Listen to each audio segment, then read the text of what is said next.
All right, picking up where I left off a couple of weeks ago. It's back up underneath the car to continue finishing cleaning up the underside, and painting whatever has to be painted. I got to be finishing out those wheel tubs, and just a lot of little knickknacks for right now. And so I'm gonna get at it, and I'll turn you around and show you what I'm up to in a little bit. Okay, I already did the passenger side. I just thought I'd show you this before I got it all covered with seam sealer, so you can see what's going on here. You know, remember I had bent this flange, cut and bent a flange here, and now I basically just put a small closure on this to close this up, close up the gap. And now I'll go in. I won't weld this to the outer structure. If I had a inner lip to bring this all down to, I would do that, but I've decided to just go ahead and leave this a single layer. I'll put some a sound deadener material on here in order to keep stones from, you know, that kick up from the road from affecting the outer skin. That's why generally you would have this disconnected. In other words, two layers, but with a gap between them, because stones thrown up from the road will dent this, but this is sacrificial here, obviously, the wheel tub. But you don't want a stone to come up here and create a pimple on the outside of your skin. So I'm going to put a layer of, it's got aluminum on one side, and it's just basically like a little tar on the backside. So it's a little pad, so if anything comes up, it's not going to affect the outer skin. But keeping it just one layer thick helps me to actually have the tire clearance that I need. So it's just this little bit here, and like I said, I will seam seal all this and over here because it's just spot welded on. But here I'll just put the seam sealer without any welds because we don't want this to be attached. Give it a little flexibility here. We don't want to have any hard lines where this thing wants to move a little bit. Again, if you had it separated, all the movement would be down here in the flange. As you can see, these two panels are welded together, inner panel, outer panel, and that allows for a little bit of shifting between the body panels. But if you have this directly welded to the outer panel, then over time you'll see this piece telegraph on the outside of the car. So I'm just going to go ahead and put a line of seam sealer here and no weld. Anyway, long rambling speech. I'm going to go over to the other side and show you what it looks like with all the gloop on it before I paint it. All right, so here on the passenger side, you can see that it's all seam sealed in here, and then just a small bead over here just to connect the two, but also leave it a little bit flexible. So this is the passenger side of the car. Anyway, that's where we're at now. All right, so last day or so I've been trying to see what I can do about finishing up all the work on the bottom side of the car, at least from the firewall back to the places where I've completed up over here, and get this all primed, painted under here. I'm up against temperature though for painting, so I've just decided to go ahead and do what I can as far as seam sealing, gone down the rocker and sealed up this joint here and any other overlapping joints that I might have that I put in, not factory joints, because the factory joints are protected and they don't need seam sealing because those you know, factory applied weld through primers are much better than anything I can do here in my shop. Also, I've taken and I've put the Fusor T21 epoxy to mend this one little overlap here. I have this overlap here because this stuff is waterproof. So now this is just a solid mend. I'll come back and put some body, you know, putty on that, some Bondo, and you know, spruce it up a little bit. But this stuff is so expensive, I just needed to minimize what I was using, just to seal that up all the way down. And of course, like I said, I was just going along and doing seam seal or any place underneath the car that I felt like it needed it. So I've been crawling around under here for a little while, and so I've decided to move on, try and do some other things. One of the things that has been bugging me was on this one side here, couldn't quite get the fender back to make with the door, even though it was the stock one. So what I did was I did my readjusted my fender closure by adding a a piece of rod, about 3/32 of an inch rod, and I welded it all the way down here. And then once it was welded to the fender, I went ahead and then I ground it out to where I evened it up, because it was getting really wide here in order for it to lean back and blend in with the body over here. So I've been doing stuff like that. Been messing around with the rear view mirrors too a little bit, trying to blend. These are the mirror housings for the El Camino, and originally I was going to take the Camaro pods and just leave them as is and try to create another base, and that's what this looks like here. But these are huge. They're meant to bolt through the door in front of the glass, on the side glass, and basically even if I cut this off, then I have to, this is kind of sharp looking. It doesn't look natural as far as how it sits on the outside of the car. In the past with the Chargers and the Challengers, it was pretty easy, because the modifications, basically I was able to leave the housing intact and create a new mount point, or adjust the existing mount point. But this is just, the geometry on this is just not going to work out. So I've got to try and find a way of mounting this mirror and this housing right here, which is much smaller. And this is the actuator that actually adjusts the mirror. It's got these two little push pins here, and then there's the little two-way access point right here that's on the back side of the mirror itself, which I'm presently, I've painted it so that I can cut it to the shape. This is the actual mirror backer that came out of the Camaro mirrors. You can see that little, there's a little, that little pivot point there. It's got a 2-axis run. And so what I want to do is I want to minimize this piece here so that it fits the El Camino mirrors, and then see if I can't figure a way of mounting this whole device in that smaller housing. So I was just fooling with that, because every time I walked by those mirrors, I kept telling myself, what the heck am I going to do with that? This just doesn't work, you know, because the mirrors normally would mount right here on a pad that's bolted on the inside here, and I could have done all of that, but then where am I going to get the glass from? Because the El Camino glass obviously comes all the way down to here. So that was a non-starter. So decided to see if I can't just adjust for it, and you know, worst comes to worst, I just go back to manual mirrors. But I like to make sure that I can use as much of the features on the Camaro as possible. And but this is the El Camino mirror dislocated from the housing, and we'll see how it all goes. Okay, so I got that plate shaved down to the size of the El Camino mirror, and I had to grind just a little bit off the bottom of this motor mechanism to get it to fit, and overbend the wires a little bit on the back side here so that they would feed down through the existing mount and into the door. So temporarily I left the little control shafts off here. There's two little shafts that one pops in here and one pops in there to control the attitude of the mirror, either up, down, or in, out, like that. And you could see that this little cross pivot here that snaps in there, right in there. And so hopefully I can stack this all up and figure out a way to mount it, because there's a couple of mounting points, one here, and where's the other one? One here and one here. So those two ears right there. And I think it mounts through this center hole too. Anyway, I'll see if I can modify the mount that was inside of the Camaro, and we'll go on from there. All right, so here comes the real tough part.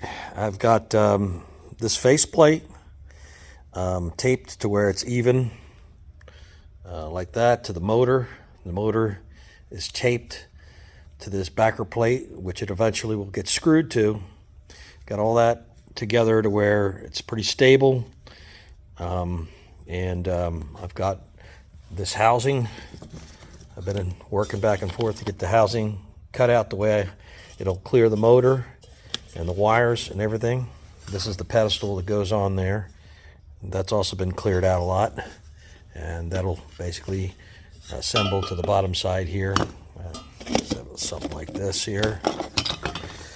Let's see, which way does this go? I think it goes on there like that. Something like that. Anyway, so that usually through bolts there. I'll through bolt it, and then I'll also epoxy it together so it's a permanent piece. Now I've got to get this whole mess dropped down into there. I've only got one access hole. That's this hole at the bottom. And I've got to rig it up to where I can put some more of a stable clamping device to clamp just that base plate, this lower portion. In other words, you got the top plate, the motor, and the base plate. I've got to get the base plate positioned in this housing somehow. So what I'll have to do is I have to get this in there, and it has to float in there. So I'm going to come up with a couple of brackets just to float it in the top while I work on this whole thing. Okay, so just made up a quick board with a hole cut out a little bit smaller than this piece here so that I could, work on it flat. And I've gone ahead and I've made these brackets here, which basically will slide under this faceplate here in between the motor and this faceplate, and they'll hold it basically sitting on this rim to a specific depth that I need in order for this faceplate and the mirror to clear all the way around. So once I get it to that position, then I can kind of further examine what else I have to do in the way of trying to secure that back plate into, it's all kind of sneaking up on this thing is basically what I'm doing, because it's all chicken and egg stuff. I can't, this all pops together. It's all plastic, so there's a limited amount of times I could pop it and unpop it, so I've got to do everything taped together so that I make sure that I can get it all back apart and I have something that's not all broken to little plastic bits when I'm done. Anyway, this is what I'm working on now. See if it works out. All right, so that's the main idea right there. Basically to get it floating equally all the way across, having that faceplate pretty much deck out as even as possible. And for this particular mirror, that's where they're at. Here's the stock mirror over here, a stock mirror, I should say. So you can see these are just pretty much, they're about flush when they're sitting level all the way around. So it's what I'm looking to get over here. Once this is all done, get this just about level with that outer rim over here. Anyway, that's where I'm at with that.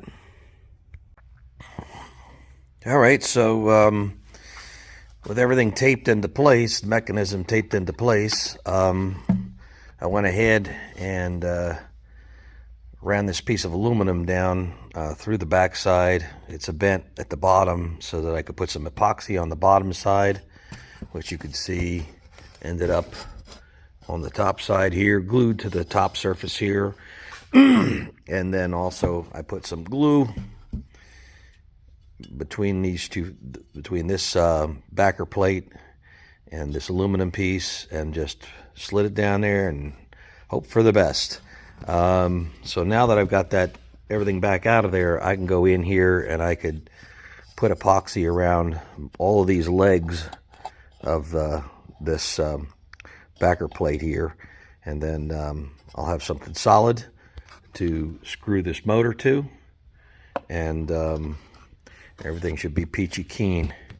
Anyway, and I'll have to do that over again on the right side mirror. That's where I'm at. All right, so I've got these a little better glued up now. Basically running the epoxy all the way around so that it provides a capture.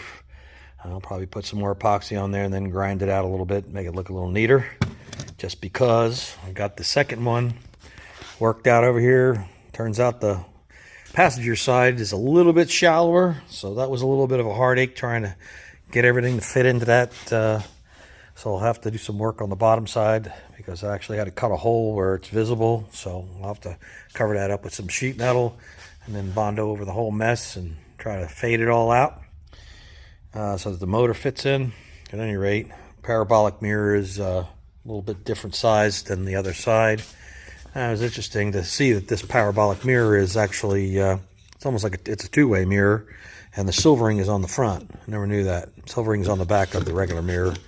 At any rate, that's where I am with these right now. Epoxy takes about 4 hours to stiffen up to where it won't move, so I'll have to leave this project alone. I got quite the mess going over here. Just leave everything sit.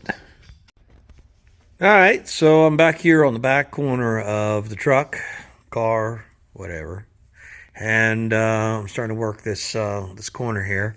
What I've decided to do is to put these, well, I guess you go 88 to 98 truck tail lights in the back here. So anyway, I'm working the corner. It's almost a perfect match. You can see the body line lines up here pretty good. I overcut it a little bit. I'll have to fill that back in. You know, it's kind of hard to figure out what you're going before you get there sometimes. Also, I'm going to have to modify the tailgate, push it in a bit, because these want to land a little bit closer inboard right here in order to flush up with the outside of the side. There's also a slight difference in the profile over here, which I'll just put a stiffener in that, and that'll basically cause that to straighten out, hopefully to the same shape. There's also a little bit of a difference in the profile here, but this entire lower corner is going to disappear. This is all just to accommodate the 5 mile per hour, the huge El Camino bumper here. So I'll be cutting all of this basically across here, right to here, and then get rid of this body detail here so that I can just have a smooth roll around into a roll pan on the backside on the bottom of the tailgate. But anyway, that's what I'm fiddling around with right now. All right, so I've gone ahead and I've cleared off this body feature right over here that led into the old bumper, and I've taken and I've cleaned off also this back portion of it. And I've gone ahead and taken a 1-inch piece of steel, 1 inch by like 8.5 inches, bent it in half to a 1/2 by 1/2 L shape. And I've taken a shrinker and shrunk it around to the shape of the bottom of the tail light, which I took a paper pattern of it first. You can see that right there. Just traced that on the bottom there and use that to help shape this up, including indicating the intersect mark right here of where it should start. Now I've taken, it's still a little flimsy, it can move in and out a little bit, but I wanted to stop it from moving up and down first. So I've taken this small adjuster here. It's just a piece of 3/8 tube with a piece of 1/4 inch tube slid into it. Small nut welded here. There's a drill hole going through it. A bolt with a little bit of a washer on here so I can use it as a thumb screw to tighten that up. Anyway, first want to establish just this base for the tail light to sit on right here, and I'll adjust that up and down to where it's exactly where I want it. Okay, so I've got the floor in. I tied it back to the car here. It's supported here, and I've added this piece in here to make sure that the side is reconciled with the same profile on the side of the lens. I've got 2 tabs on the inside here to screw the, there's a couple of these tabs here, these metal clips. So this fits in here. You can see this side here has these little hooks on them. So that hooks around. See these little detents here that I put in that flange. So those pieces will just hook in like that, and then the screw, they'll be screwed in from the side here to secure that in, and that's pretty much that. I have to reintroduce this plate here to the side. Obviously it's inboard about 1/2 inch from where it is in the stock location, so I'll have to modify the tailgate and everything else here concerning that. Because it's about, like I said, 1/2 inch, almost 3/4 inch, I should say, narrower on both sides. So that's 1.5 inches overall on the tailgate. And I'll have to modify that. Okay, so a lot of back and forth, cutting some things back off and putting them back on and getting everything adjusted to where it fits correctly. Anyway, this piece is back in. It's actually angled. It's wider at the top than it is at the bottom. It's like 7/8 of an inch here, down to a 1/2 an inch from the stock location. As you can see right here, the flange that I cut it off of is right there. So it's much wider here than it is way down at the bottom. So that's what I had to do to accommodate that tail light. And so that's all welded in. This flange, return flange is on, so that there's a foam all the way around this piece.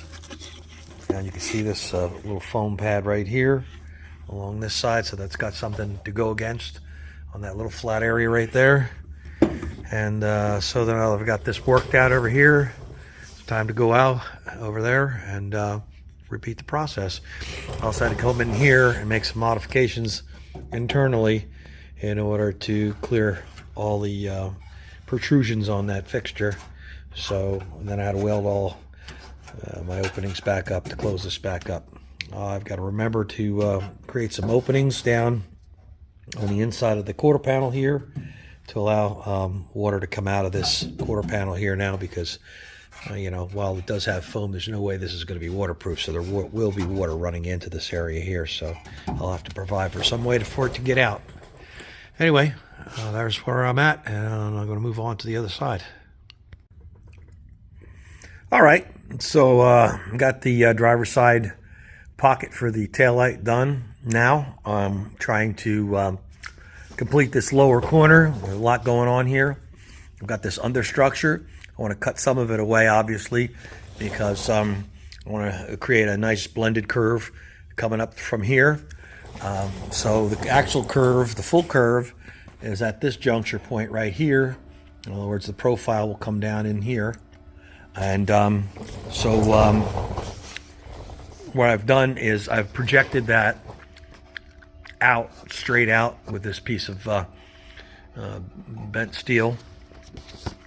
And that gives me a start point so that I could visualize what I need in the way of a pattern to blend that in. And also what I need to cut away, at least to start with, to get this inner material out of the way of a gentle curve that'll come up to there, to curve these corners and get them ready for what will end up being the roll pan. Also, I had to take this and gently blend out this body line here so that this is a smooth, I don't want the body line in the roll pan itself, so I'll transition that body line out right in this area before it even goes around the corner. Anyway, that's what I'm up to right now. Okay, so I've gone ahead and I've added a 3/4 by 1/4 profile to this this back corner over here, so that defines the both ends of this corner, both in this way and then this direction right here.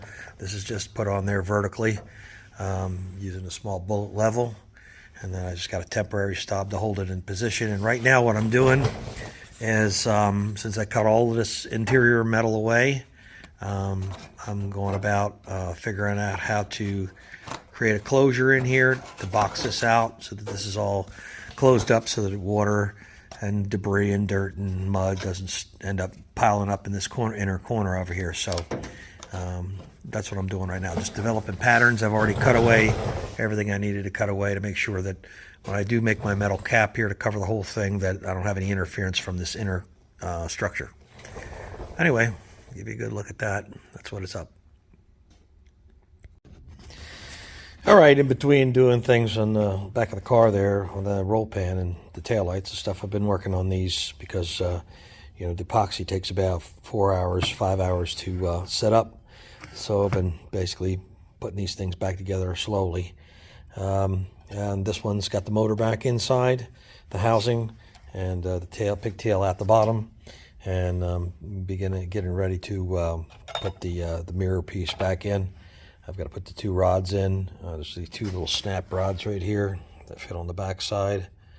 They allow it to pivot. They pop right into these things right here, and then they slide into these 2 holes here, and that gives you your pitch and your yaw for the the mirror. Anyway, and this one here is in the process of being glued back together. Problem with this one here is this one's much more shallow than the one that I figured everything out on, which was the driver's side, but we'll figure it out. Anyway, that's what I've been doing. Thought I'd show you this before I put this panel back in. Okay, with both of these corners basically complete as far as the perimeters are concerned. Perimeters, that's a big word for me.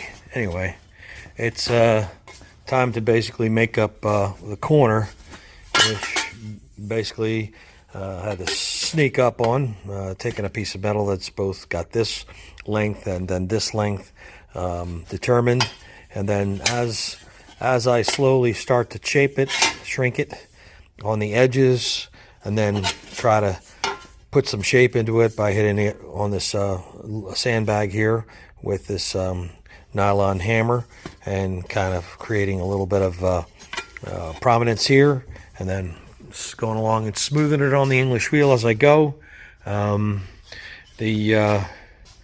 Just got to kind of sneak up on it. No real easy way of telling you how to do something like this. One of the big issues is shrinking the edges. I was once told when I started shaping metal 30 years ago was a little bit of shrinking can save you a lot of time of trying to stretch all this material out like a bubble.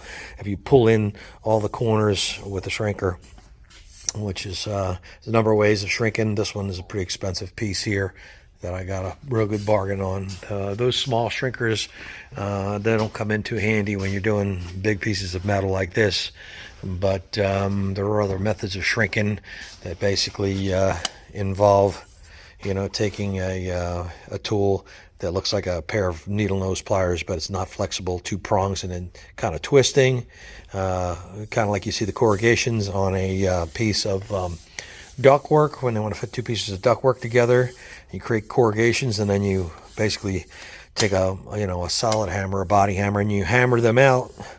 And what you're doing is driving all that material, you're pleating it, and then you drive the material out in the direction that you want to go, and then it basically bunches it all together, kind of like putty.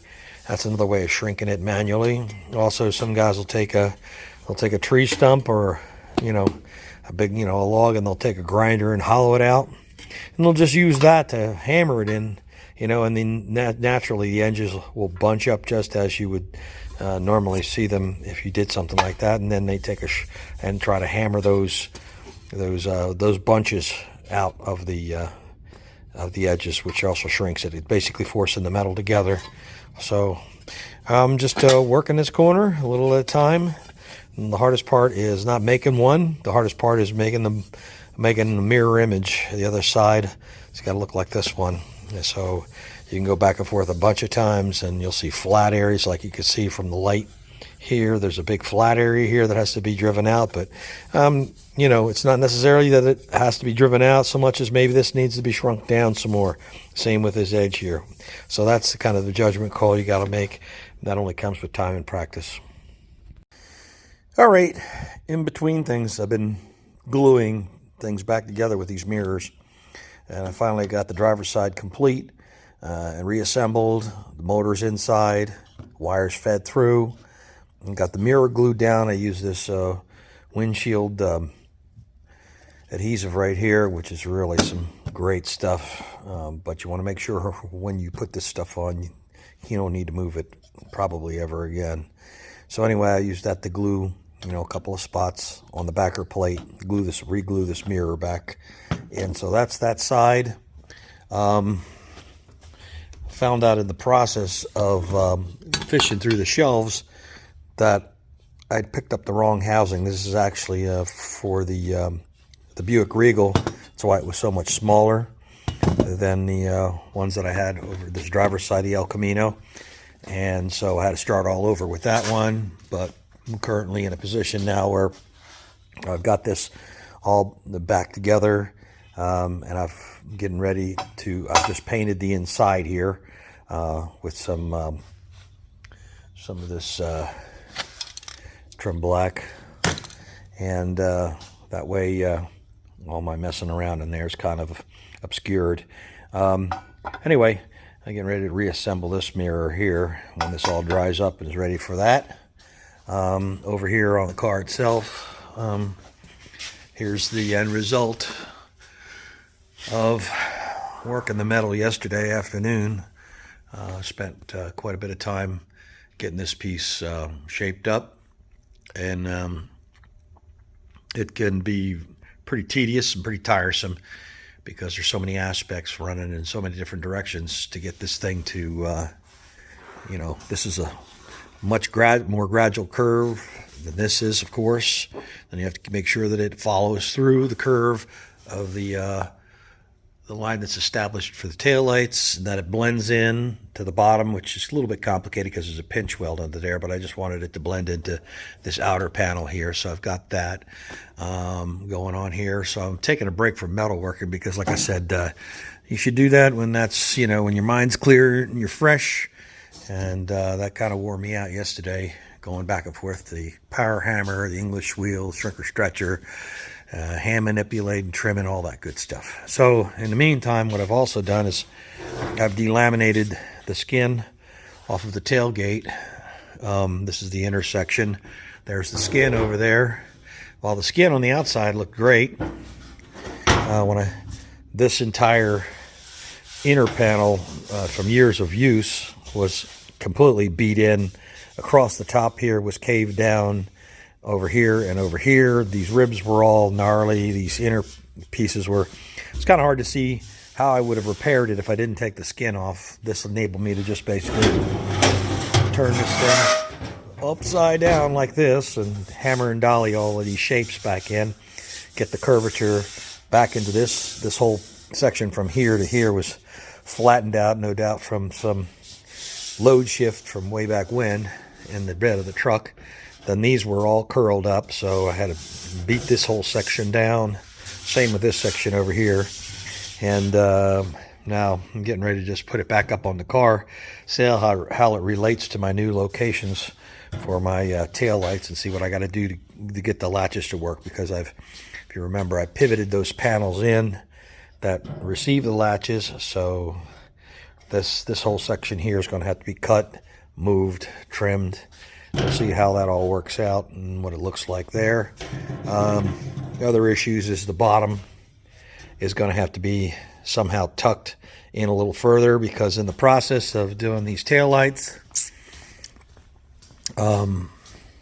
see, I'd done this before way back about 30 years ago on my 79 El Camino. Put these K1500, like the 88 through I think 98 K1500 taillights into this corner.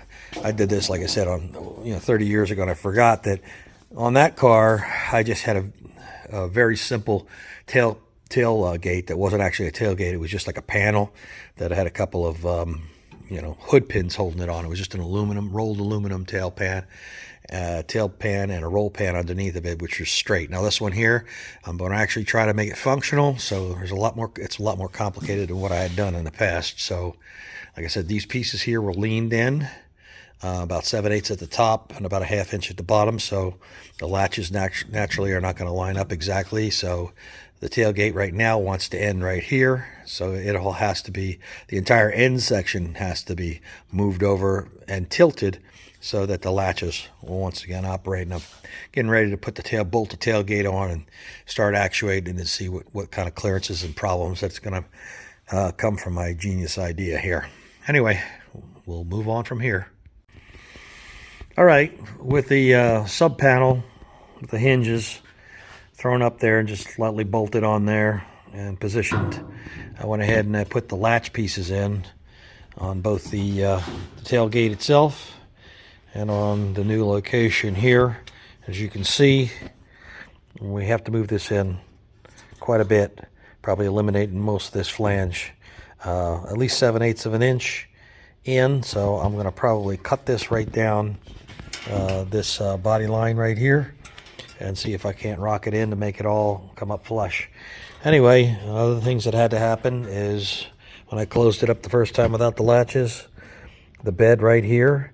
I had to make a choice whether or not I wanted to cut the bed or cut the tailgate. I chose to cut the tailgate and that section right there because the bed interferes right here and here because it's up higher, and this tailgate is angled inwards, which meant that it was going to eventually hit this based on the fact that it's hinged at the same spot it was in the stock location where the old bed was. At any rate, that's what I'm working on right now, just kind of figuring out where I want to slice and dice this thing. And spent a lot of time, like I said, straightening it out. But that's where I'm at. All right, as you can see, I've cut it along this line right here, all the way down. Then I slid the whole thing in about that far. Just got it lightly tacked with one booger tack right there. And so that you can see now there's half a chance that the latch is going to work. And also we have, it's not a perfect line right here, but the perfect line will be where I cut the skin and make the skin line up with this gap here. This is just the underlayment to put the piece to. Let me see if I can get this to latch. Just as pull that out now and put that in the latch hole. As you can see, I've got a different profile here because I followed the lens, because I wanted the lens to be level here. I didn't want it to be going up the hill, you know, because it would have tilted out if I brought it all the way out to meet the aspect of the tailgate here.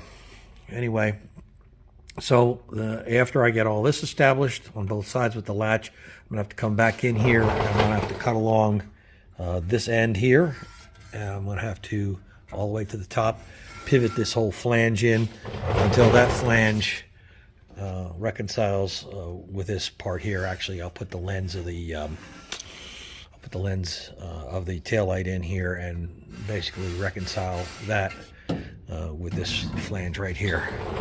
At any rate, yeah, just kind of inchworming my way along here to try and see where everything's going to fit in without making too many crazy cuts and messing everything up. All right, I've taken time to tape up the lens, reinstall it so that I can make sure that this flange will line up once the skin is on. And what I've done here is I've just sliced it vertically right along here. Right here we're pretty good, but as we get down right here, it moves away. So I'm able to push this in and out like this. I've removed the paint on this inside of this flange and along here so that I can go along and spot it in. I'll just work my way down. I have the overlay of the sheet metal, which represents the thickness of the metal that's going back on here. And I'll just go down, as you can see, and push this in until it's flushed up with the surface of the lens. And of course, like I said, I taped it up with a double layer of masking tape here so that hopefully any sparks don't damage the plastic lens.